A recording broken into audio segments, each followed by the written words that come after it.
उन्होंने अध्यात्म विद्या के समस्त जानकारों में श्रेष्ठ अपने पुत्र और शिष्य भगवान शुकदेव को ही इसे संभालने लायक समझा, तो उन्हें प्रदान कर दिया, ग्राह्यामास सौंप दिया।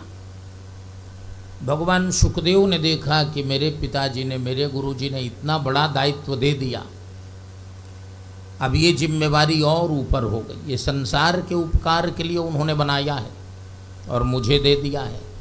दूसरा होता तो उसी समय उसे बंद कर देता ले जाकर कि और कोई इसे छू न सके, लेकिन भगवान शुकदेव ने कहा कि यह संसार के उपकार के लिए है, इसलिए संसार के उपकार के लिए जिन जिन लोगों को यह मिलना चाहिए उनको अवश्य मिल जाए। और एतदर्थ इसके लिए सबसे उचित साधन कौन है? कहा उचित साधन राजा होता है।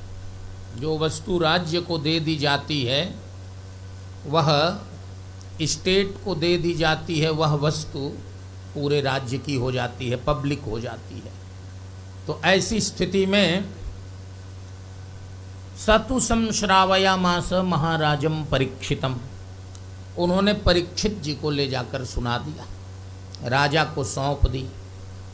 जब राज्य को दे दिया तो सब पब्लिक प्रॉपर्टी हो गई, सार्वजनिक हो गया।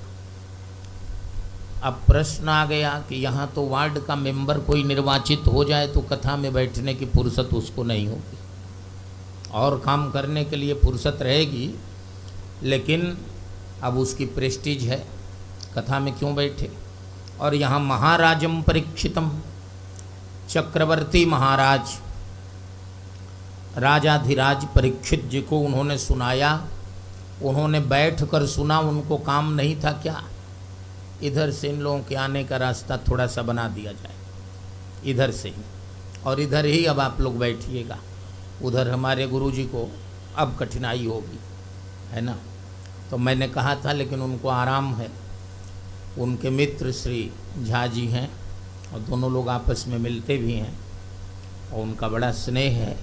मैं जानता था कि कठिनाई होती ही है, लेकिन फिर भी तो इधर ही अब बैठिएगा। और तो सीधे सीधे परमात्मा प्रकट होंगे ही, क्योंकि वहाँ किसी के संकल्प में कोई विकल्प है ही नहीं, वो सब उसी के साधक हैं। सबके चिंतन का एक लक्ष्य है, सबके जीवन का एक लक्ष्य है, सबके भीतर की एक भावना है मुमुक्षा।